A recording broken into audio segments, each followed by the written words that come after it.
সাল্লাম বলেছেন, একজন মুমিনের পায়ে যদি একটা কাঁটা বিঁধে, চলতে চলতে একটা কাঁটা বিঁধে, এর বিনিময়ে আল্লাহ পাক তার গুনাহগুলো মাফ করে দিবেন। তো যে বিষয়টা বলছিলাম, আল্লাহ রাব্বুল আলামিন সূরা আরাফের 179 নম্বর আয়াতে বলেছেন যে আমি প্রচুর জিন আর মানুষকে সৃষ্টি করেছি জাহান্নামের জন্য। যার দলিল আমরা একটা হাদিস থেকে দিলাম যে উম্মতে মুহাম্মাদি 73 দলে ভাগ হয়ে যাবে, যার 72টা দলই জাহান্নামে যাচ্ছে, একটা জান্নাতে যাবে। তার মানে সংখ্যা কম হচ্ছে। আরেকটা দলিল দিচ্ছিলাম যে আল্লাহ রাব্বুল আলামিন কুরআনুল কারীমের শব্দের অপচয় করেন না। একটা শব্দ দিয়ে তিনি একটা কওমের ইতিহাস তুলে ধরেছেন। যেমন যুলকারনাইন যাচ্ছিলেন পূর্ব দিকে, যেতে যেতে একটা কওমকে দেখলেন যে কওমের সূর্যের আলো থেকে বাঁচার মতো প্রযুক্তি জানা ছিল না, এতই মানবেতর জীবনযাপন করত। আল্লাহ পাক এই কওম সম্পর্কে বললেন কাযালিক, এরা এমনই ছিল। একটা শব্দ দিয়ে কওমের পুরো হিস্ট্রি বলা শেষ। এই কাযালিকা শব্দ দিয়ে আপনি তাফসীর দেখতে পারেন এই কওম সম্পর্কে কত কি বলা হয়েছে। সেই আল্লাহ রাব্বুল আলামিন সূরাতুর রহমানের মধ্যে একই আয়াত 31 বার রিপিট করলেন বা 32 বার রিপিট করলেন। ফাবিআইয়ি আলাই রাব্বিকুমা তুকাযিবান, মানে কি, কারণটা কি? কারণ এই সূরার মধ্যে এমন কিছু আছে যেটা আল্লাহ পাক চাচ্ছেন আমরা বেশি বেশি করে বুঝি। তোমরা আল্লাহর কোন কোন নিয়ামতকে অস্বীকার করবে? আল্লাহ রাব্বুল আলামিন আমাদেরকে কৃতজ্ঞ হতে বলছেন এই সূরার মধ্যে। আমরা যদি আল্লাহর নিয়ামত চতুর্দিকে দেখি তাহলে গুণে শেষ করতে পারবো না।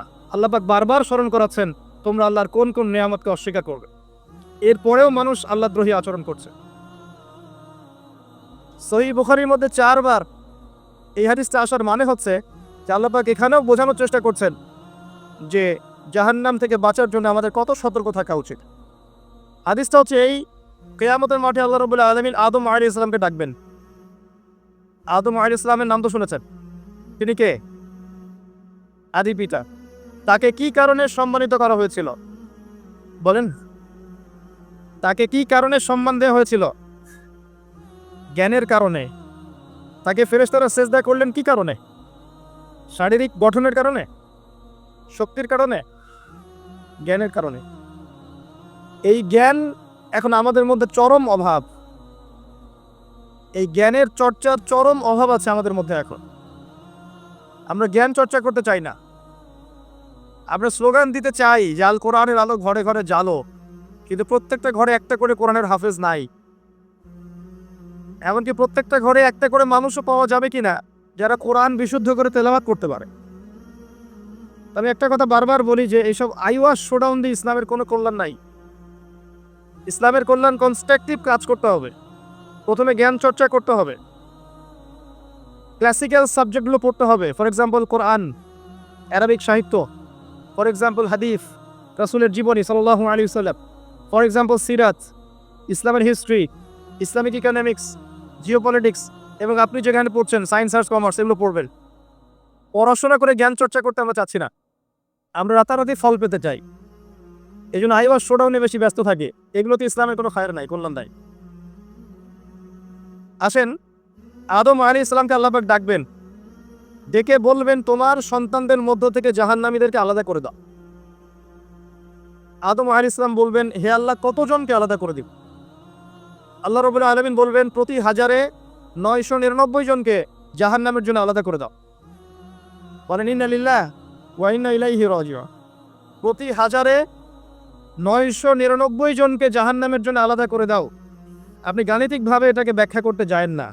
এখানে বোঝানো হচ্ছে মেজরিটি, অর্থাৎ বেশিরভাগ মানুষ জাহান্নামে যাচ্ছে, কোনো সন্দেহ নাই।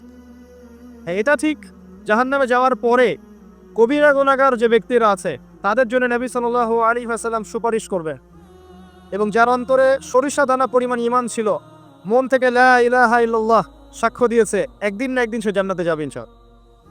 কিন্তু আমরা কি চাইবো জাহান্নামের শাস্তি ভোগ করে জান্নাতে যেতে? জাহান্নাম কি এটা একটা হাদিস দিয়ে বোঝাচ্ছি।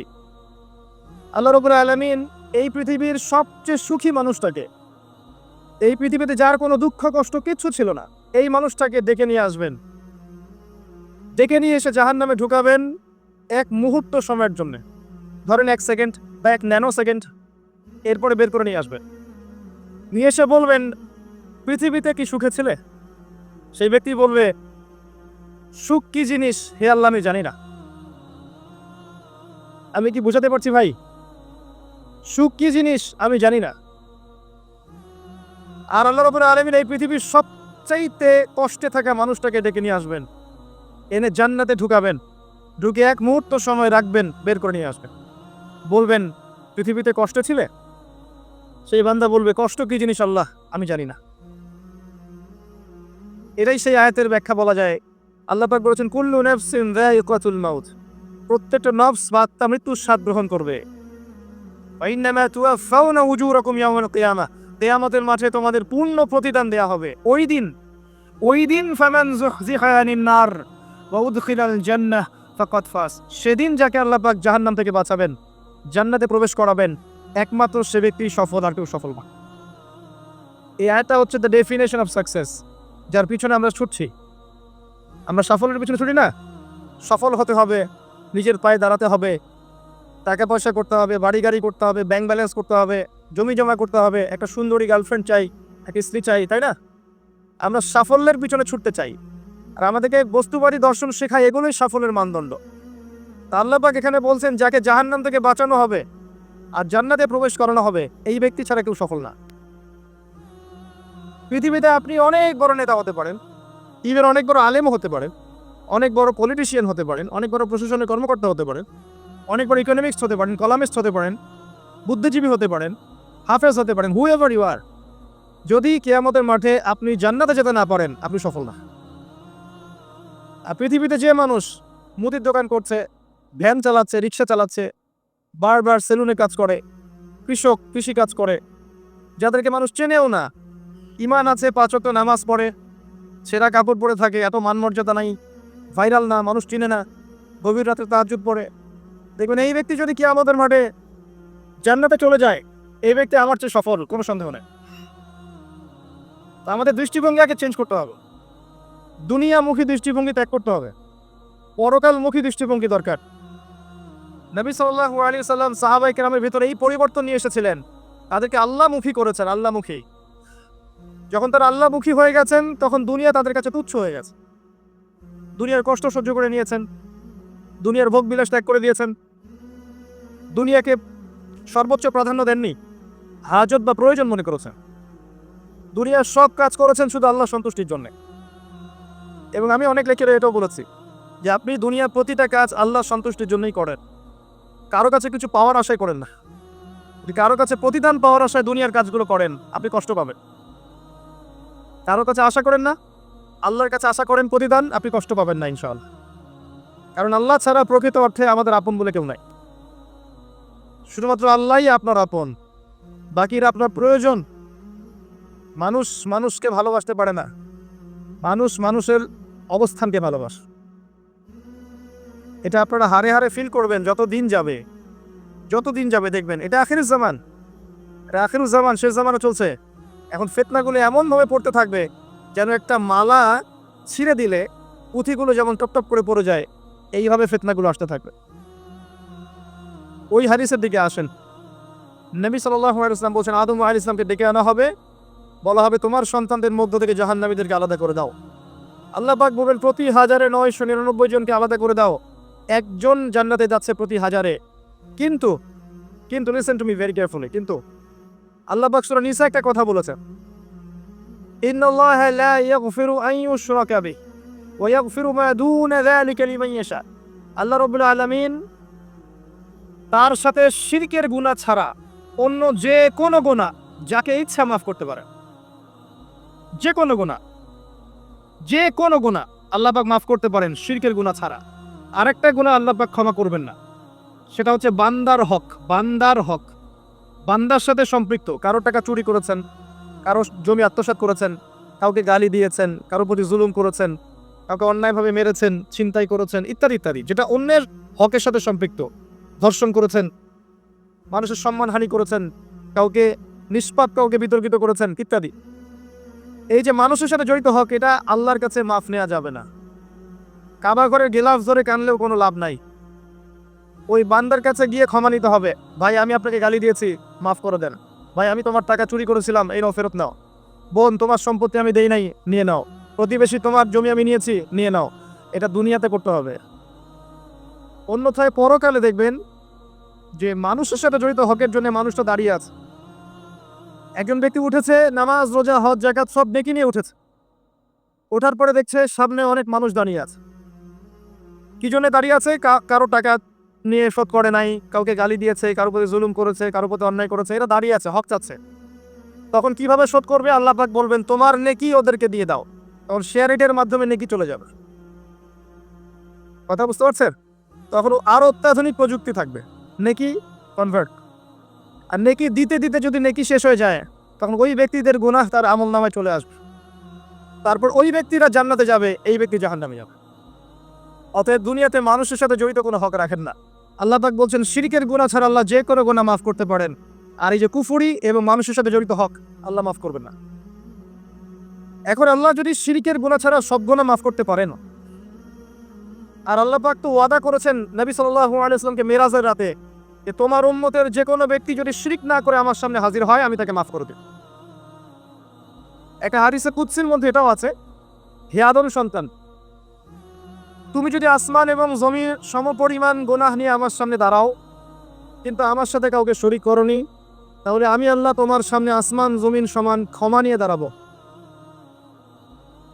আবার নবী সাল্লাল্লাহু আলাইহি ওয়াসাল্লাম সুপারিশ করবেন যার অন্তরে এক জাররা পরিমাণ ঈমান থাকবে তারা জান্নাতে যাবে। তাহলে কি কারণে 1999 জন মানুষ জাহান্নামে যাবে? উত্তরটা দেন দেখি। তাদের আমল নামায় কিসের পাপ থাকতে পারে? কিসের? এটা বোঝার জন্য কি পিএইচডি করার দরকার আছে? এখন দেখেন, কিছু মানুষ আছে যারা বলছে যে ঈসা ইবনে মারইয়াম আল্লাহর সন্তান, নাউজুবিল্লাহ। এটা শিরক নয়? এবং তাদের সংখ্যা পৃথিবীতে 700-800 কোটির মতো, নাকি আরো কম বেশি হবে? যারা চলে গেছে, যারা আছে এবং যারা আসবে। কিছু মানুষ বলছে ওজায়ের আলাইহিস সালাম আল্লাহর সন্তান, নাউজুবিল্লাহ। এরা হচ্ছে জিউস যারা এখন প্যালেস্টাইন দখল করে আছে। আর এই কথা বলতে আমাদের বুকে ভয় থাকা উচিত নয় যে ওইটা আমাদের জমি, তাদের জমি নয়। ওখানকার ঘটনা হচ্ছে এমন, একটা উপমা দিয়ে বোঝানো যায়। মনে করেন আপনি আপনার ঘরে বসে আছেন, আপনার দরজায় একজন মেহমান এসেছে। মেহমান নক করছে, ঠক ঠক ঠক। ভাই আমাকে একটু হেল্প করেন, আমি খাইনি অনেক দিন, আমার কাপড় নাই, আমার খাবার নাই, আমার থাকার জায়গা নাই, একটু আশ্রয় দেন। আপনি মাশাআল্লাহ মুসলিম, দয়া পরবশ হয়ে দরজা খুলে দিলেন, তাকে ড্রয়িং রুমে বসালেন, সুন্দর করে খাওয়ালেন, কাপড় দিলেন, রেস্ট করার জায়গা দিলেন। এবার সে সেখানে থাকতে থাকতে পরিকল্পনা করলো যে আপনাকে আপনার বাসা থেকে বের করে দিবে। একদিন আপনাকে ঘাট ধরে আপনার বাসা থেকে বের করে দিল, দিয়ে দরজার ভিতর থেকে লাগিয়ে দিল। এখন দরজার বাইরে দাঁড়িয়ে আপনি নক করছেন, আমার ঘর আমাকে ফেরত দাও, আমার ঘর আমাকে ফেরত দাও। আর এই ব্যক্তি বলছে আপনি জঙ্গি, আপনি সন্ত্রাসী। এটা হচ্ছে সবচেয়ে সেরা উদাহরণ, প্যালেস্টাইন এক্সাম্পল। তো এরা বলছে ওজায়ের আলাইহিস সালাম আল্লাহর সন্তান। একটা কথা আমি বলি, হতাশ হবেন না। ফেরাউন তার দলবল নিয়ে যখন লোহিত সাগরে ধাওয়া করছিল মুসা আলাইহিস সালামকে, আল্লাহ পাক কি করেছেন? আল্লাহ পাক সব সৈন্যকে আগে লোহিত সাগরে এনেছেন, আনার পরে মুসা আলাইহিস সালামকে পার করে দিয়েছেন। তারা যখন মাঝখানে এসেছে তখন আল্লাহ পাক ডুবিয়ে দিয়েছে। ঠিক আছে? আল্লাহ পাক ঠিক একই কাজটা করবেন ইনশাআল্লাহ এই জেরুজালেমে, ইনশাআল্লাহ তাআলা। সবাইকে এনেছেন আল্লাহ পাক পৃথিবীর বিভিন্ন জায়গা থেকে। একটা নির্দিষ্ট সময় পর্যন্ত ওরা বিশ্বকে রুল করবে সামনে, একটা নির্দিষ্ট সময় পর্যন্ত এরা বিশ্বকে শাসন করবে সামনে অচিরেই। কিন্তু এরপরে আল্লাহ রাব্বুল আলামিন ঈসা ইবনে মারইয়ামকে নামাবেন এবং তার হাতে তাদের নেতা মাসিহুদ দাজ্জাল নিহত হবে ইনশাআল্লাহ তাআলা। এবং পুরো কমিউনিটি একসাথে কলাপস করে যাবে, পৃথিবী থেকে এদের নাম অস্তিত্ব মুছে যাবে ইনশাআল্লাহ তাআলা। আল্লাহ পাক ওই লোহিত সাগরের সুন্নাহ এখানে অ্যাপ্লাই করবেন ইনশাআল্লাহ। আল্লাহ পাক এই কারণে একত্রিত করেছেন, এটা আল্লাহ পাকের স্টাইল, সুন্নাহ। আসেন, এরা বলছে ওজাইর আলাইহিস সালাম আল্লাহর সন্তান। আবার দেখেন কিছু মানুষ বলছে আল্লাহকে পাওয়ার জন্য স্ট্যাচু ওয়ার্শিপ করা যায়, এরা হচ্ছে আল্লাহকে পাওয়ার মাধ্যম। কিছু মানুষ বলছে কবরে সেজদা করা যায়, কবরে শায়িত ব্যক্তি আল্লাহর কাছে সুপারিশ করবে। কিছু মানুষ বলছে আল্লাহ ছাড়া অন্য কারোর কাছে দোয়া করা যায়, তিনি অনেক বুজুর্গ ব্যক্তি ছিলেন, আমার দোয়া পৌঁছে দিবেন আল্লাহ পর্যন্ত। কিছু মানুষ বলছে আল্লাহ ছাড়া অন্য কারো নামে নজর করা যায়, জবাই করা যায়, কসম করা যায়, ইত্যাদি ইত্যাদি। আর কিছু মানুষ আল্লাহর হালালকে হারাম করছে, আল্লাহর হারামকে হালাল করছে। কিছু মানুষ তাকদীরকে অস্বীকার করছে, ভাগ্যকে অস্বীকার করছে। কিছু মানুষ দুনিয়া নিয়ে এতই ব্যস্ত হয়ে আছে, দিনের যাররা পরিমাণ ফিকির নাই। আবার কিছু মানুষ এই উম্মতের মধ্যে দাবি করছে মুহাম্মদ সাল্লাল্লাহু আলাইহি ওয়াসাল্লাম শেষ নবী নন, আরও নবী আসতে পারে, এবং তারা প্রকাশ্যে মাহফিল করারও চেষ্টা করছে এখন বাংলাদেশ। আবার কিছু মানুষ বলছে আমরা কোরআন মানি, হাদিস মানি না। এই যতগুলো কথা আমি বললাম এর প্রত্যেকটাই হচ্ছে শিরক। এই শিরকগুলো হয় তিনভাবে: চিন্তায় শিরক হয়, কথায় শিরক হয়, এবং কাজে শিরক হয়। চিন্তা, কাজ এবং কথা, আকীদায় শিরক থাকে, আমলে শিরক থাকে, আবার কথাতেও শিরক থাকে। এই শিরকের পাপের কারণে আল্লাহ রাব্বুল আলামিন বেশিরভাগ মানুষকে জাহান্নামে দিবেন, বলেন নাউযুবিল্লাহ। কিন্তু কারো আমল নামায় যদি শিরকের পাপ না থাকে, শিরক থেকে তওবা করে যে কোনো পাপ নিয়ে সে কবরে যায়, 99% সম্ভাবনা আছে এই মানুষকে আল্লাহ পাক মাফ করে দিবেন। তাহলে আমরা আজকে এতটুকু শিখলাম, প্রথমে সবচেয়ে বেশি কেয়ারফুল থাকতে হবে শিরকের ব্যাপারে, সবচেয়ে বেশি কেয়ারফুল থাকতে হবে শিরকের ব্যাপারে এবং বেদাতের ব্যাপারে। এটা কি জিনিস? বেদাত হচ্ছে এমন জিনিস, মানে আমিলা আমালান লাইসা আলাইহি আমরুনা ফাহুয়া রাদ। নবী সাল্লাল্লাহু আলাইহি ওয়াসাল্লাম বলেছেন, কেউ যদি এমন কোনো কাজ করে ইসলামের মধ্যে যেই কাজের পিছনে আমার কোনো দলিল নাই, প্রমাণ নাই, আমার পক্ষ থেকে কোনো আদেশ নাই বা নিষেধ নাই, কোনো হুজ্জত নাই, এটাই বেদাত, প্রত্যাখ্যাত। আর আপনার প্রতিটা কাজ হতে হবে শুধুমাত্র নবী সাল্লাল্লাহু আলাইহি ওয়াসাল্লামের সুন্নাহ মতো। এই জায়গায় নতুন কোনো পদ্ধতি চালু করলে আপনি বেদাতি হয়ে যাবেন। বেদাতির পরিণতি কি? তার সমস্ত আমলগুলোকে আল্লাহ পাক ধুলো বানিয়ে দিবেন। দলিল সূরা ফুরকান। সবকিছু বলার সময় পাচ্ছি না মাহফিলে। আরো কি? আরো আছে। বুখারী হাদিসে এসেছে, নবী সাল্লাল্লাহু আলাইহি ওয়াসাল্লাম হাউজে কাউসারের সামনে দাঁড়িয়ে থাকবেন এবং এই কাউসারের পানি যে একবার পান করবে কিয়ামতের মাঠে, সে আর কখনো পিপাসার্ত হবে না। নবী সাল্লাল্লাহু আলাইহি ওয়াসাল্লাম পানি পান করাবেন উম্মতকে, হঠাৎ পর্দা পড়ে যাবে। আল্লাহ নবী বলবেন, ইন্নাহুম মিন্নি, এরা তো আমার উম্মত, পর্দা পড়ে গেল কেন? তাকে জানানো হবে, ইন্নাকা লা তাদরি মা আহদাসা বা'দাক, হে নবী আপনি জানেন না আপনার মৃত্যুর পর এরা আপনার শরীয়তের মধ্যে কত বেদাত চালু করেছিল। তো বেদাতীদের সম্পর্কে নবী সাল্লাল্লাহু আলাইহি ওয়াসাল্লাম বলবেন, সুহকান সুহকান লিমান গায়্যারা বা'দি, দূর হও যারা আমার দ্বীনের মধ্যে সংযোজন করেছে, দূর হয়ে যাও। নবী অভিশাপ দিবেন, নাউযুবিল্লাহ। আরেকটা মারাত্মক বিষয় হচ্ছে, বেদাত করতে থাকলে মানুষ তওবা করে না। একজন চোর তওবা করতে পারে, সে জানে এটা খারাপ কাজ। একজন জেনাকারী তওবা করতে পারে, সে জানে এটা খারাপ। একজন পতিতালয়ের মেয়ে তওবা করতে পারে, সে জানে এটা খারাপ। কিন্তু যে ব্যক্তি ইসলামের কাজ করছে ভালো মনে করে, সে মনে করছে এগুলো কল্যাণের কাজ, ভালো কাজ, সে কখনো তওবা করতে চাইবে না। এই কারণে বেদাতি শেষ পর্যন্ত তওবা করে না। অতএব শিরক আর বেদাতের এই পাপ থেকে দূরে থাকেন। এরপরে আমি সামনে যাই। আরেকটা মেজর জিনিস থেকে আমাদেরকে বেঁচে থাকতে হবে, সেটা হলো হারাম রিজিক। আজকে আমাদের রিজিকের যে সিস্টেমটা আছে, এর মধ্যে বেশিরভাগ পরিবারে হারাম রিজিক ঢুকে গেছে, বলে নাউযুবিল্লাহ। কেউ সরাসরি হারাম, কেউ ঘুরিয়ে ফিরিয়ে হারাম। সবচেয়ে বড় মারাত্মক যে হারামটা ঢুকেছে তার নাম হচ্ছে রিবা বা সুদ। ম্যাক্সিমাম আমরা সুদখোর। আমার কিসের দাড়ি টুপি এগুলো দেখার প্রয়োজন নাই, আমি নিজেও সুদখোর। কিভাবে? প্রত্যক্ষভাবে না হলে পরোক্ষভাবে। মনে করেন আমি একটা ফ্ল্যাটে ভাড়া থাকি, ফ্ল্যাটের মালিক আমার ভাড়ার টাকা দিয়ে তার ব্যাংকের লোন শোধ করে, পরোক্ষভাবে আমি সুদের সাথে সম্পৃক্ত আছি। আপনি বাঁচতে পারবেন না। এই জামানা সম্পর্কে নবী সাল্লাল্লাহু আলাইহি ওয়াসাল্লাম বলেছেন, এমন একটা জামানা আসবে যেই জামানায় মানুষ সুদ থেকে বেঁচে থাকতে পারবে না। যে বেঁচে থাকার চেষ্টা করবে তার গায়েও সুদের ছিটা ফোটা গিয়ে লাগবে, কোনো সন্দেহ নেই, এটা সেই জামানা। টপ টু বটম সব জায়গায় সুদ। আর জানি না এই আয়াতগুলো কোরআনে আছে কি না আদৌ, বা এগুলো মানুষকে শোনানো হয় কি না আদৌ। তা আমি আমার জায়গা থেকে চেষ্টা করছি। আল্লাহ পাক কোরআনে বলেছেন। কে বলেছেন? আল্লাহ বলেছেন। আমি অনুবাদ করছি, আমি জাস্ট অনুবাদক। সূরা বাকারা 279 থেকে পড়া শুরু করেন। আল্লাহ পাক বলছেন, ইয়া আইয়ুহাল্লাযীনা আমানু, হে মুমিনগণ, তুমি যদি মুমিন হয়ে থাকো, হে মুমিনগণ, ইত্তাকুল্লাহ, তোমরা আল্লাহকে ভয় করো। ইত্তাকুল্লাহ, তোমরা আল্লাহকে ভয় করো। ইত্তাকুল্লাহ, তোমরা আল্লাহকে ভয় করো। ওয়াযারু মা বাকিয়া মিনার রিবা, সুদের অবশিষ্ট অংশগুলো ছেড়ে দাও। ইন কুনতুম মুমিনিন, যদি প্রকৃত অর্থে মুমিন হয়ে থাকো। ওয়া ইন লাম তাফআলু, আমি আল্লাহ বলছি তোমরা যদি এটা না করো, ফাযরু বিহারবিন মিনাল্লাহি ওয়া রাসূলিহি, তাহলে আল্লাহ এবং তার রাসূলের সাথে যুদ্ধের ঘোষণা শুনে রাখো। গো হেড, এখন রাস্তা আপনার। আমি অনুবাদ করে শুনিয়ে দিয়েছি, আপনার কান পর্যন্ত পৌঁছে গেছে। এখন decision is yours, path is yours, choose your path. রাস্তা আপনার, আপনি ফিক্স করেন কি করবেন। যদি আপনি সুদ খান 1 নাম্বার, অথবা দেন 2 নাম্বার, 3 আপনি সাক্ষী থাকেন, 4 লিখে রাখেন, আপনি সমান পাবে। এই 4 শ্রেণীর মানুষকে নবী সাল্লাল্লাহু আলাইহি ওয়াসাল্লাম অভিশাপ দিয়েছেন, লাআনত করেছেন। আর নবী সাল্লাল্লাহু আলাইহি ওয়াসাল্লাম অভিশাপ নিয়ে যদি আমরা কবরে যাই, তাহলে মান নবিয়্যুক উত্তর দিতে পারবো, এটা বিশ্বাস করা বোকামি। তার অভিশাপ নিয়ে যদি আমরা হাসরের মাঠে উঠি, হাউজে কাউসারের পানি পাবো, প্রত্যাশা করাটা বোকামি হবে। তার অভিশাপ নিয়ে যদি আমরা হাসরের মাঠে উঠি, তাহলে তিনি আমাদের জন্য সুপারিশ করবেন, এটা ভাবা বোকামি হবে। মেরাজের রাতে আল্লাহ রাসূল দেখে এসেছেন, এক শ্রেণীর মানুষকে রক্তের নদীতে ফেলে মাথা ফাটিয়ে দেয়া হচ্ছে।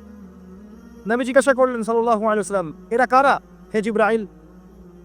জিবরাইল আলাইহিস সালাম বলেন, এরা আপনার উম্মতের সেই সব ব্যক্তি যারা ছিল সুদখোর, যারা সুদের মধ্য দিয়ে মানুষের রক্ত চুষে খেয়েছে। আজকে রক্তের নদীতে এদেরকে ফেলে মাথা ফাটিয়ে দেয়া হচ্ছে। কি করবেন আপনি ফিক্স করেন। ইসলাম তরবারির জোরে ছড়ায় নাই। আমি আপনার গর্দানে তরবার ধরে বলবো না যে সুদ ছেড়ে দেন, বলবো?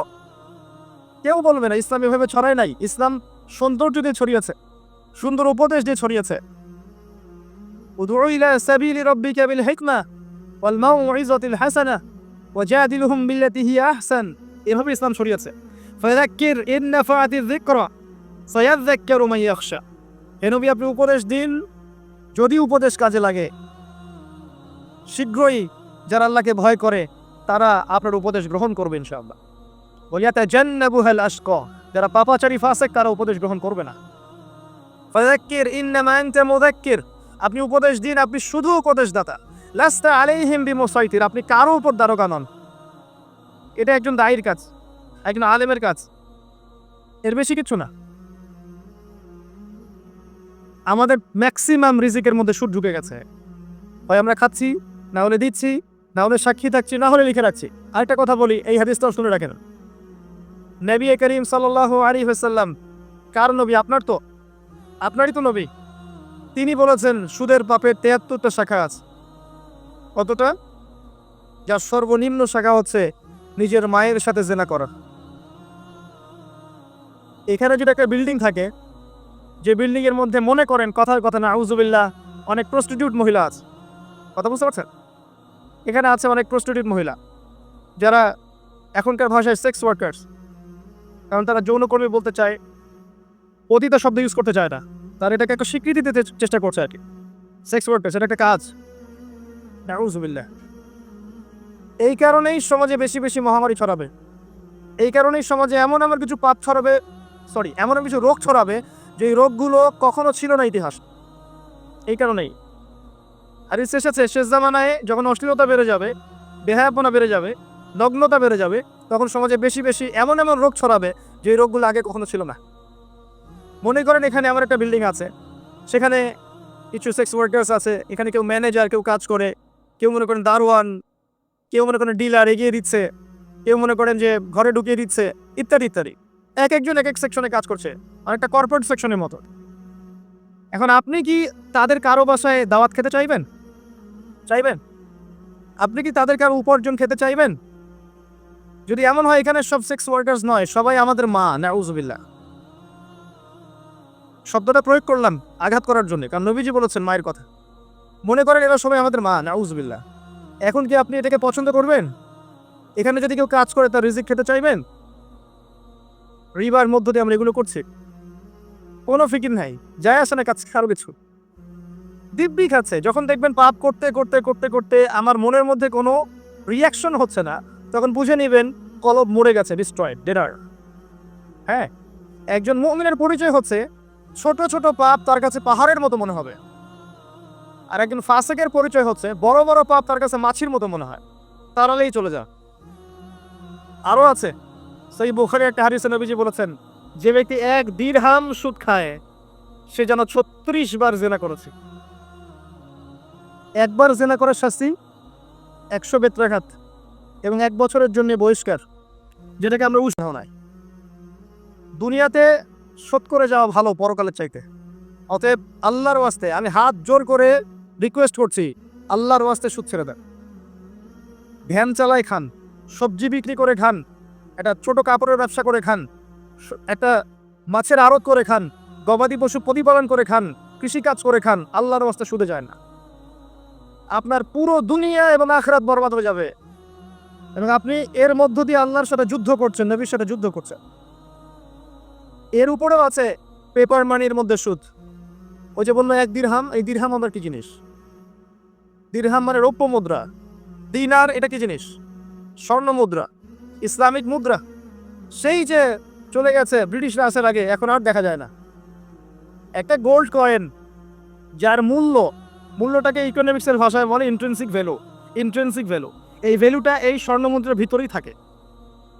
এটা পেপার মানির ভ্যালু, ইন্ট্রিনসিক ভ্যালু এর ভিতরে থাকে না, এর বাইরে থাকে, যেটাকে আপনি নিয়ন্ত্রণ করতে পারবেন, কমাতে পারবেন, বাড়াতে পারবেন। আর এর সাথে যখন পেট্রো ডলার অ্যাড হয়েছে, তখন তো মাশাআল্লাহ জুলুম আরও উপরে উঠে গেছে।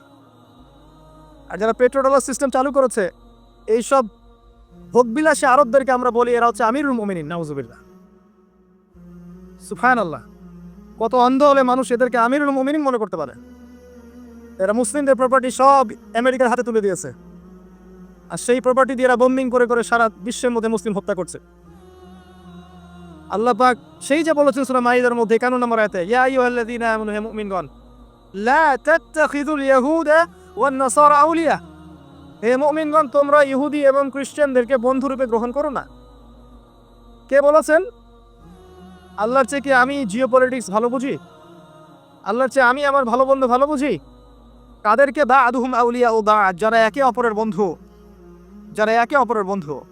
ওয়া মা ইয়াতাওয়াল্লাহুম মিনকুম ফাইন্নাহু মিনহুম, তোমাদের মধ্যে কেউ যদি ওদের দিকে মুখ ফিরায় সে তাদের অন্তর্ভুক্ত, এই উম্মার কেউ না তারা।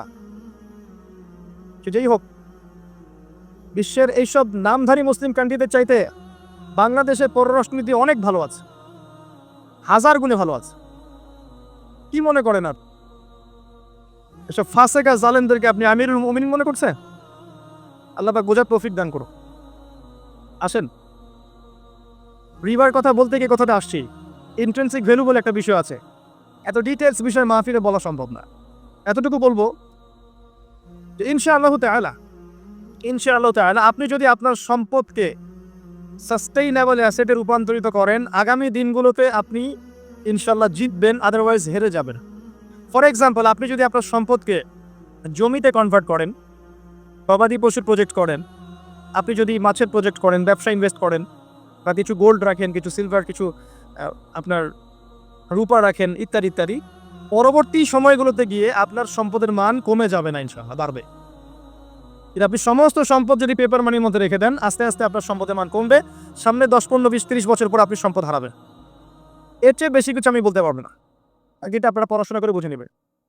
যেটা বলতে চাচ্ছি, ইকোনমিক সেকশনে আমরা সবাই মোটামুটি হারামের সাথে সম্পৃক্ত। এর পাশাপাশি আছে আবার ঘুষ, আছে না? না দিলে চাকরি হয় না, সুবহানাল্লাহ। আবার অনেক আলেম ফতোয়া দিচ্ছে এখন, তুমি যদি যোগ্য হয়ে থাকো কিন্তু তোমাকে জব দিচ্ছে না, তাহলে তোমার জন্য ঘুষ দেওয়া জায়েজ। সুবহানাল্লাহ, কত ঘুরিয়ে ফিরে জায়েজ করছি আমরা, আল্লাহ ভালো জানেন। যে নিবে আর যে দিবে সমান অপরাধী দুজন। একজন ব্যক্তি মাদক দ্রব্য সেবন করে, আরেকজন ব্যক্তি মাদক উৎপাদন করে, কেউ সেল করে, কেউ ডিস্ট্রিবিউট করে, সবাই অপরাধী না? এরপরে আবার আছে দেখবেন অন্যের সম্পদ আত্মসাৎ করা। দুর্নীতি করছি, অন্যের সম্পদ আত্মসাৎ করছি। অনেক সময় দিনের লেবাজেই, ধার্মিকতার লেবাজেই মানুষের সম্পদ লুটে পুটে খাচ্ছে। কত মজার আছে, যায় দেখেন মানুষের সম্পদ কিভাবে লুটে খাচ্ছে আল্লাহ ভালো জানে। ওখানে যত মোমবাতি জমা পড়ে, এগুলো বিক্রি করলে মানে একটা পদ্মা সেতু হবে। আল্লাহ ভালো চান, বেশি বলে ফেলাইছে মনে হয়। যাই হোক, এমন অনেক জায়গা আছে গরু ছাগল দিচ্ছে, মাশাআল্লাহ মানুষের টাকা দিচ্ছে। এই যে কয়দিন আগে দেখলাম একটা চ্যানেলেই দেখলাম, দান বাক্স খুলেছে, কোটি কোটি টাকা বের হচ্ছে এখান থেকে। জি, আমি মনে করতে পারছি না, বাট আমি দেখেছিলাম। আরো আবার জি, তো না ঠিক আছে, মুষ্টিরও টাকা দিতে পারে মানুষ, সমস্যা নাই। আমি বলছি এমন জায়গা যেখানে আল্লাহর সাথে শিরক হচ্ছে।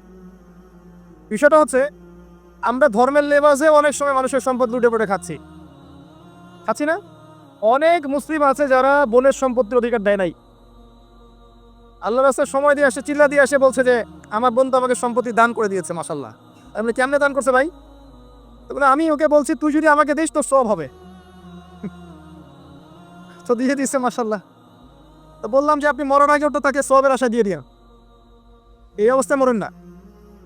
আমরা অনেক সময় ধর্মের লেবাসেও মানুষের সম্পদ আত্মসাৎ করি, কোনো সন্দেহ নাই। আল্লাহ পাক আমাদেরকেও হেফাজত করুন, আমিন। এক কথায় বলতে চাই প্রিয় ভাইয়েরা, পরিবারের মধ্যে হারাম রিজিককে ঢুকতে দিয়েন না। হারাম রিজিক ঢুকলে পরে আপনার ইবাদত কবুল হবে না। আপনি ছোটখাটো কিছু করেন, হালাল রিজিক খান, অল্পতে আল্লাহ পাক সন্তুষ্ট হয়ে যাবেন ইনশাআল্লাহ তাআলা। আল্লাহ পাক তো বেশি কিছু চান না আমাদের কাছে। আল্লাহ পাক কি চান? আমরা তাকে ভালোবাসি, আমরা তার জন্য আমাদের ইবাদতগুলো ঢেলে দেই, তার সাথে শিরক না করি, তার নবীর সুন্নাহ মতো চলি, একটু হালাল খাই, একটু পর্দা করি, বাচ্চা কাচ্চাদেরকে ইসলামী আদর্শে বড় করি, পরিবারের আদর্শটা একটু ঠিক করি। এত বেশি কিছু কি আল্লাহ পাক চান আমাদের কাছে? আল্লাহ পাক কি আমাদের কলার ধরে জিজ্ঞাসা করবেন দুনিয়াতে ইসলামিক খেলাফত কায়েম করে আসো নাই কেন? বলবেন না। এটা বলবেন না আল্লাহ পাক আমাদেরকে। কিন্তু যাকে আল্লাহ পাক ওই ক্ষমতা দিয়েছেন তাকে বলবেন তোমাকে ক্ষমতা দিয়েছিলাম, তুমি কেন করো নাই? কথা বুঝতে পারছেন? সবার জন্য সবকিছু না, আমরা সাধারণ মানুষ। সাধারণ মানুষের জন্য সাধারণ কাজগুলো যথেষ্ট। একটু পড়াশোনা করেন, আল্লাহ পাক তৌফিক দান করুন, একটু আমল করেন, একটু পর্দা করেন, একটু হালাল খান, তাওহীদে থাকেন, সুন্নতে থাকেন, নবীর মতো লাইফ কাটান, ৫ ওয়াক্ত নামাজ পড়েন, সামর্থ্য হলে যাকাত দেন, রমজান মাসে রোজা রাখেন, সামর্থ্য হলে হজ করেন, ইনশাআল্লাহ আপনি জান্নাতি। একটা হাদিস আমি পড়েছি ফয়জুল কালাম বইয়ের মধ্যে, মাদ্রাসায় পড়ানো হয়, ক্লাসিক্যাল একটা বই, সবাই কিনতে পারেন। ফয়জুল কালাম অত্যন্ত চমৎকার হাদিসের একটা বই। এর মধ্যে একটা হাদিস আছে যেটা পড়ে শান্তি লাগে, মনে হয় যে না আশা আছে পরকালে বাঁচার। সেটা হচ্ছে নবী সাল্লাল্লাহু আলাইহি ওয়াসাল্লাম সাহাবীদেরকে বলছেন যে তোমরা সাহাবীরা এমন একটা যুগে বাস করছো যেই যুগে ইসলামের 10% কেউ যদি ছেড়ে দেয় সে ধ্বংস হয়ে যাবে। কথা বুঝতে পারছেন? সাহাবীদেরকে নবীজি বলছেন তোমরা এমন একটা যুগে বাস করছো যেই যুগে যদি ইসলামের 10% 1/10 কেউ ছেড়ে দেয় সে ধ্বংস হয়ে যাবে। কিন্তু তোমাদের পরে এমন একটা যুগ আসবে যেই যুগে মানুষরা যদি ইসলামের 10% ধরে রাখতে পারে সফল হয়ে যাবে। এটা সেই যুগ না? আপনার এই যুগে প্রতিটা সেক্টরেই ফিতনা। আপনার ধর্মে দেখবেন তাওহীদের মধ্যে শিরক, সুন্নতের মধ্যে বেদাত, আলেমদের মধ্যে বিভক্তি, কাদা ছোড়াছড়ি, গালাগালি, হিংসা বিদ্বেষ, পরশ্রীকাতরতা, কত কি দেখতে পাচ্ছেন। আপনি ধর্মের মধ্যে শিরক দেখছেন, বেদাত দেখছেন, অর্থনীতিতে হারাম দেখছেন, পরিবারের মধ্যে বস্তুবাদিতা দেখছেন, কি দেখছেন না? সমাজের মধ্যে জেনা দেখছেন, পর্নোগ্রাফি দেখছেন, ফ্রি মিক্সিং দেখছেন, ফ্যামিনিস্ট রেভলিউশন দেখছেন, নগ্নতা দেখছেন, কি দেখছেন না? অর্থনৈতিক জীবনে আপনি এগুলো দেখছেন, বৈশ্বিক জীবনে আপনি মারামারি, কাটাকাটি, রাহাজারি দেখছেন, হত্যা, রক্তপাত দেখছেন। কোন যুগে বসে আছেন আপনি? এই যুগে আপনি 10% আমল করেন, জান্নাতি হয়ে যাবেন ইনশাআল্লাহ। আল্লাহ পাক তৌফিক দান করুন, কবুল করুন। একটা বিষয় হচ্ছে আমল করা, একটা বিষয় হচ্ছে আকীদা পোষণ করা। আমি যদি আকীদা পোষণ করি যে ইসলামের মধ্যে, কোরআন এবং সুন্নাহর মধ্যে প্রতিটা বিষয়ের সমাধান আছে, এটা যদি আপনি বিশ্বাস করেন, এরপরে অল্প আমল করেন, কোনো সমস্যা নেই ইনশাআল্লাহ। কারণ আপনার আকীদা ঠিক আছে। আপনি আমল করতে পারেন নাই, কিন্তু আকীদা ঠিক ছিল। আপনি মেনে নিয়েছেন লা ইলাহা ইল্লাল্লাহ, কোনো ইলাহ নেই আল্লাহ ছাড়া, মুহাম্মাদুর রাসূলুল্লাহ, কোরআন হুজ্জাতুল্লাহ, কোরআন আল্লাহর হুজ্জা, সুন্নাহ তরিকাতুন নবী, এটা আল্লাহর নবীর তরিকা। এইগুলোর মধ্যে সবকিছুর সমাধান আছে, এটা আপনি মেনে নিয়েছেন মন থেকে। এবার আমল করতে গিয়ে আপনি পারছেন না, নামাজ পড়ছেন 5 ওয়াক্ত, হয়তো পরিবারটা ঠিক মতো করতে পারছেন না, চেষ্টা করছেন, হালালে থাকার চেষ্টা করছেন, কখনো হারাম ঢুকে যাচ্ছে, আপনি চেষ্টা চালিয়ে যাচ্ছেন ক্রমবর্ধমান ভাবে, কিন্তু আপনি আকীদা রাখেন এটাই চূড়ান্ত, এটাই সঠিক, ইনশাআল্লাহ আল্লাহ পাক আপনার সব গুনাহ মাফ করে দিবে। আরেকজন ব্যক্তি আকীদাই রাখে না, সে মনে করে ইসলাম ওই যুগে চলতো, এই যুগে চলে না। সে মনে করে কোরআন এবং সুন্নাহ সবকিছু নাই, আমার মস্তিষ্ক প্রসূত বুদ্ধি সবকিছু। কেউ মনে করে সায়েন্সই সবকিছু, কেউ মনে করে মানব রচিত বিধানই সবকিছু। কেউ যদি এগুলোকে চূড়ান্ত মনে করে তখন আমল আর কাজে আসবে না। এই বাতিল আকীদা নিয়ে বেশি বেশি আমল করেও লাভ নাই। আকীদা আগে স্পষ্ট করতে হয়, পরিষ্কার করতে হয়। আল্লাহ পাক আমাদেরকে পরিচ্ছন্ন আকীদা দান করলেন, আমিন। রিজিকের ব্যাপারে প্রিয় ভাইরা সচেতন হয়ে যান। এরপরে চলে আসেন একটা মৌলিক জায়গায় আসবো, ফ্যামিলি। এখানে মা বোনরা আছেন, এখানে অনেক যুব সমাজের তরুণ তরুণীরা আছে, আমাদের পিতৃস্নেহ পিতৃমহ অনেক আমাদের পিতামহরা আছেন।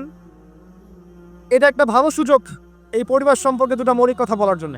আমি অনেকদিন থেকে চাচ্ছিলাম এমন একটা পরিবেশ। লিসেন ভাই, আল্লাহ পাক একটা আয়াতে বলেছেন সূরা তাহরিম আয়াত নম্বর 6, ইয়া আইয়ুহাল্লাযীনা আমানু, হে মুমিনগণ, কু আনফুসাকুম, নিজে জাহান্নামের আগুন থেকে বাঁচো, ওয়া আহলিকুম নারা, তোমার পরিবারবর্গকে বাঁচাও, আলাইহা মালাইকাতুন গিলাযুন শিদাদ, যেই জাহান্নামে কঠোর মনের ফেরেশতা আছেন, লা ইয়াসুনাল্লাহা মা আমারহুম ওয়া ইয়াফআলুনা মা ইউমারুন, আল্লাহ পাক তাদেরকে যে আদেশ করেন সে আদেশ পালনে তারা বিন্দুমাত্র ভূক্ষেপ করে না, মানে বিন্দুমাত্র গাফেলতি করে না। আল্লাহ পাক ভয় দেখাচ্ছেন জাহান্নামে এমন ফেরেশতা আছেন আল্লাহ যা আদেশ করবেন তাই করবে। এই জাহান্নাম থেকে নিজে বাঁচো, পরিবারবর্গকে বাঁচাও। নিজে বাঁচবো কিভাবে আমি বলে দিয়েছি কিভাবে। আপনি জ্ঞান অর্জন করবেন, আমল করবেন, হালাল খাবেন, তাওহীদে থাকবেন, সুন্নতে থাকবেন, ইনশাল্লাহ বেঁচে যাবেন। পরিবারবর্গকে বাঁচাবেন কিভাবে? আসেন শুরু করি শুরু থেকে। শুরুটা হবে আপনার বিয়ে দিয়ে। এত এক্সাইটেড হওয়ার কিছু নাই, কারণ এটা এমন একটা বিষয় যেটা করেন নাই বলে এক্সাইটমেন্ট বাড়ছে, করার পরে পস্তাতেও পারে। এটা এমনই দিল্লি কা লাড্ডু, যে খাবে সেও পস্তাবে, যে খাবে না সে বেচারাও পস্তাবে। তবে আপনারা খেয়ে পস্তান আলহামদুলিল্লাহ। এমনভাবে শুরু করেন না পরিবারটা যে আপনি একজন তরুণী, আপনি একজন তরুণ বিয়ে করছেন, বিয়ের সময়ে দিনদারিতা বাদ দিয়ে অন্য কিছু দেখতে যায় না। যদিও বা অর্থ সম্পদ, বংশমর্যাদা, সৌন্দর্যের কথা হাদিসে এসেছে, হাদিসটা এমন নয় যে তোমরা 4টা গুণ দেখেই বিয়ে করো, এমন নয়। হাদিসটা এমন নয়, অনুবাদটা অনেকেই ভুল করে। হাদিসে বলা হয়নি কখনো 4টা গুণ দেখেই বিয়ে করো, এটা নয়। বরং বলা হয়েছে 4টা গুণ দেখে বিয়ে করা হয়। কথা বুঝতে পারছেন? কেউ এটা দেখে, কেউ এটা দেখে। তোমরা দিনদারিতা দেখো, না হলে তোমাদের হাত ধুলোয় ধূসরিত হবে। হাদিসটা এমন। এক্ষেত্রে কি আমরা বলবো, প্রথমত বিয়েটাকে সহজ করে দেন। বিয়েটাকে সহজ না করলে সমাজে জেনা বাড়তে থাকবে, এবং জেনা বাড়ার কারণ আছে। যখন পর্নোগ্রাফিটাতে ফ্রি অ্যাক্সেস দেওয়া হয়েছে, মানুষ রাতের বেলা পর্ন দেখতে পারে, কেউ বাধা দেওয়ার নাই। উপরের সেকশন থেকে কিন্তু এটাকে বন্ধ করে দেওয়া যেত। পৃথিবীর অনেক কান্ট্রি আছে যেখানে অনেক কিছু চলে না। চাইনিজরা ফেসবুক ইউজ করে না, করে? ওরা কি উন্নত জাতি না? ওরা তো এখন আমেরিকাকে যদি বলে ওঠো উঠবে, আমেরিকাকে বসতে বললে বসবে। ওরা এমন জায়গায় চলে যাচ্ছে। ওই ইউক্রেন ইস্যু নিয়ে আমেরিকা আর ন্যাটো আর এই ব্রিটেন আর ফ্রান্স আর ইসরায়েল কিছুই করতে পারবে না ইনশাআল্লাহ, বিকজ এখানে একটা বড় অ্যালায়েন্স আছে চায়না এবং রাশিয়ার। কিছুই করতে পারবে না। কারণ এর যে উদ্দেশ্যে এটা কাজ করেছিল তারা, এটা সফল হবে না তারা ইনশাআল্লাহ। আচ্ছা, টপিক এটা না, আমি এদিকে যাচ্ছি না। মূল বিষয়টা হচ্ছে যে সহজ করতে হবে বিয়েটাকে। উপযুক্ত বয়স হয়ে গেলেই একটা উপার্জনের সোর্স খুঁজবেন আগে। বেকার অবস্থায় বিয়ে করতে চান না, উপার্জনের সোর্স খুঁজবেন, তারপরে আপনি আপনার পরিবারকে বলবেন আমার বয়স হয়েছে, আমাকে বিয়ে দাও। এবার আসেন, বিয়ের সময় দিনদারিতা ছাড়া অন্য কিছু দেখতে যায় না। এরপরে যদি সে সুন্দর হয় বা সুন্দরী হয় বা ভালো বংশের হয়, অথবা দেখা যায় যে ভালো টাকা পয়সা হলো ইত্যাদি ইত্যাদি, এটা আপনার নূরুন আলা নূর, এটা বোনাস। কিন্তু এগুলো যদি নাও থাকে, শুধু দিনদারিতা থাকে, আপনি রাজি হয়ে যান। পরিবারের কর্তাদেরকেও বলবো যে মেয়ে বিয়ে দেওয়ার সময় ছেলের টাকা পয়সা দেখতে যান না, ছেলের স্ট্যাটাস দেখতে যান না বেশি বেশি। পরে দেখবেন এই মেয়ে ওর ঘরে গিয়ে পস্তাচ্ছে।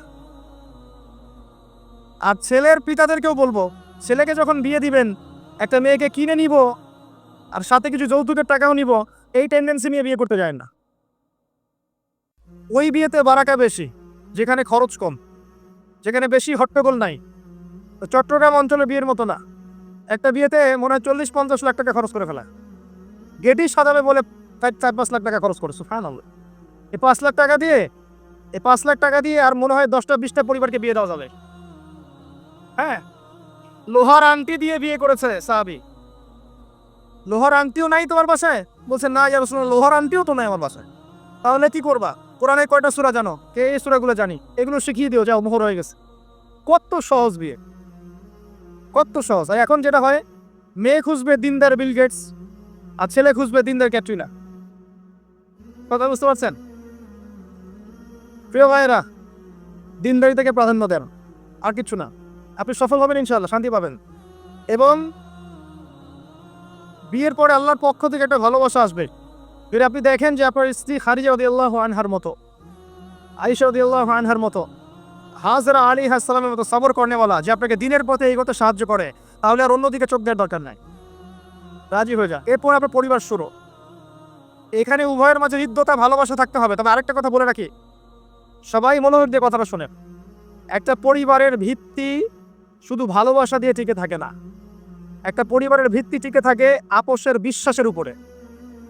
একে অপরকে বিশ্বাস করতে শিখতে হবে, একে অপরকে শ্রদ্ধা করতে হবে, একে অপরের সম্মান দিতে জানতে হবে। আপনাকে আপনার স্ত্রীকে আপন মনে করতে হবে, আপনাকে আপনার স্বামীকে আপন মনে করতে হবে। বাইরের মানুষ আপন নয়, এরা আপন আপনার। একজন লেবাস, পোশাক। এরপরে আপনি মোহর শোক করেন, আপনি সন্তান সন্ততি নেন, সন্তান সন্ততিদেরকে আল্লাহর এবং তার রাসূলের আদর্শ বড় করে তোলেন। পরিবারের মধ্যে তালিম চালু করেন, তালিম। পরিবারের মধ্যে তাওহীদ রাখেন, সুন্নত রাখেন, একসাথে খেতে বসেন। স্ত্রীকে হাদিয়া দেন, স্ত্রীকে গিফট দেন, তাকে মাঝে মাঝে ঘুরতে নিয়ে যান, তাকে নিয়ে রিফ্রেশমেন্টে যান, তাকে সময় দেন, তাকে টাইম দেন, তাকে সময় দেন। নবী সাল্লাল্লাহু আলাইহি সাল্লাম আয়েশা রাদিয়াল্লাহু আনহার কোলে মাথা রেখে কোরআন তেলাওয়াত করতেন। তার সাথে চাঁদনি রাতে দৌড়েছেন এবং চাঁদ দেখেছেন, সফর করেছেন, রাতের বেলা হেঁটেছেন, সময় দিয়েছেন, খালি পায়ে হেঁটেছেন। সময় দেন। এখন এমন একটা অবস্থা যে পুরুষদেরকে মনে করা হয় যে তারা হচ্ছে মানি মেকিং মেশিন, তারা খালি টাকা পয়সা মেক করবে, আর স্ত্রীরা হচ্ছে ওই চুলা ঠেলবে সারাদিন। আমরা এমন মনে করে নিই আর কি। আবার এই যে ফ্যামিনিস্ট রেভলিউশন যখন থেকে আসছে, ফ্যামিনিস্ট রেভলিউশন কি জিনিস? দাজ্জালের ফলোয়ার্স আর কি, যে মেয়েদেরকে আপনি ঘরে রাখতে পারবেন না। তো তারা যখন থেকে এসেছে, ইমার্জ করেছে, তখন থেকে তার একটা কনসেপ্ট দিয়েছে যে পুরুষ আর নারী একে অপরের প্রতিদ্বন্দ্বী। দেখবেন প্রতিদ্বন্দ্বিতামূলক কথাবার্তা বলে।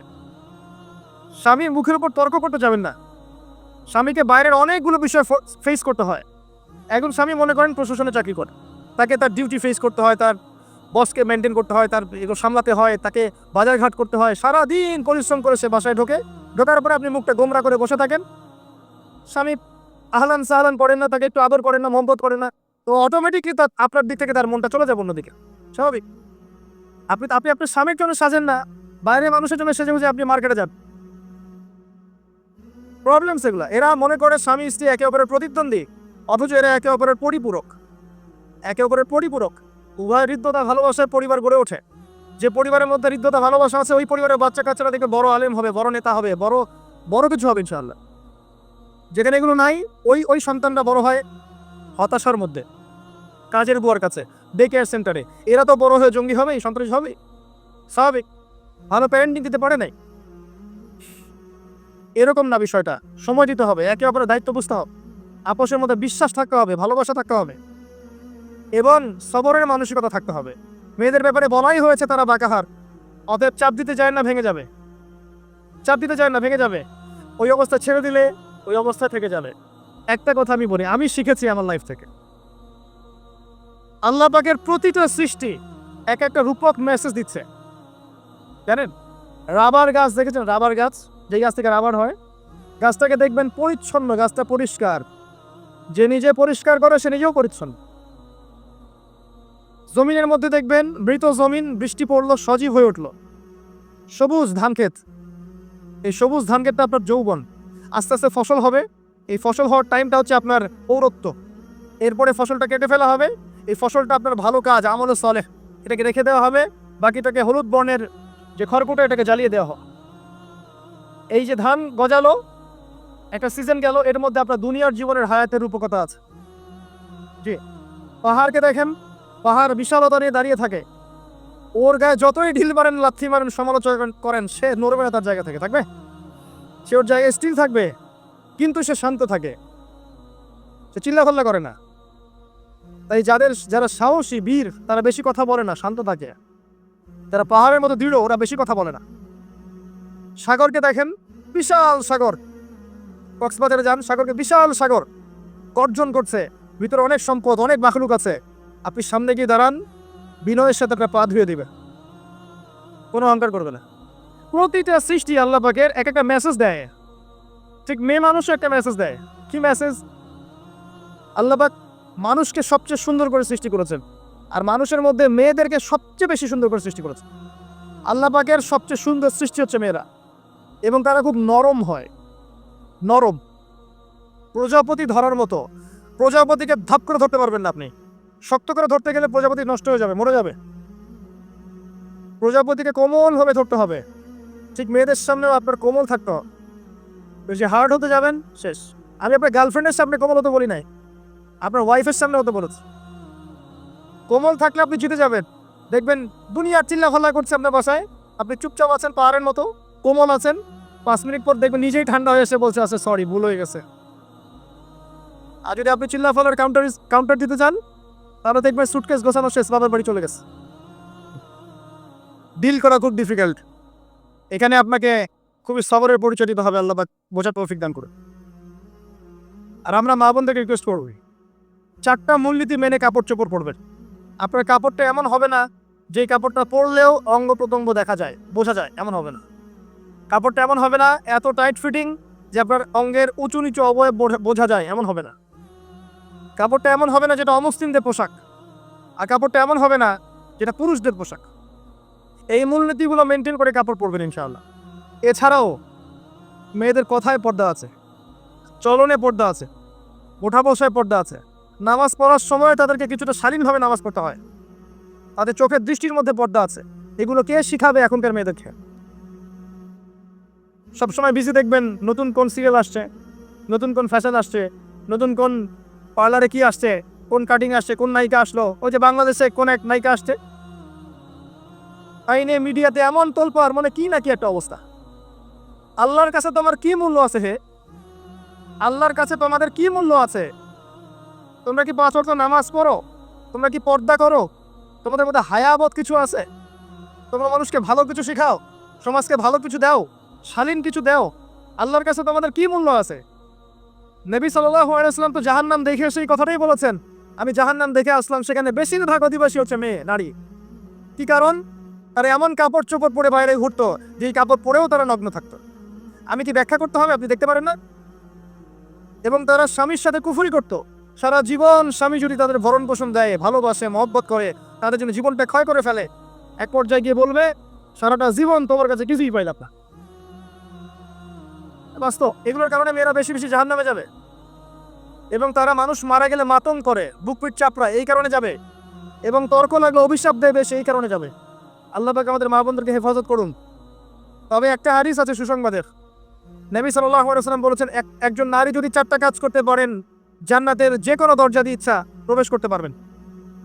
1 নাম্বার 5 ওয়াক্ত নামাজ, 2 নাম্বার রমজান মাসে সওম, 3 নাম্বার আপনার লজ্জাস্থানের হেফাজত অর্থাৎ খাস পর্দা, এবং 4 নাম্বার আপনার স্বামীর আনুগত্য। ফ্যামিনিস্ট আকীদার মেয়ে হলে আনুগত্যকে দাসত্ব মনে করে, স্বামীর আনুগত্যকে তারা দাসত্ব মনে করে। স্বামী কে? স্বামীর সম্মান বোঝেন আপনি? স্বামী কে? যার ব্যাপারে নবী সাল্লাল্লাহু আলাইহি ওয়াসাল্লাম বলেছেন, আমি যদি আল্লাহ ছাড়া অন্য কাউকে সেজদা করতে বলতাম, তাহলে মেয়েদেরকে বলতাম তারা যেন স্বামীদেরকে সেজদা করে।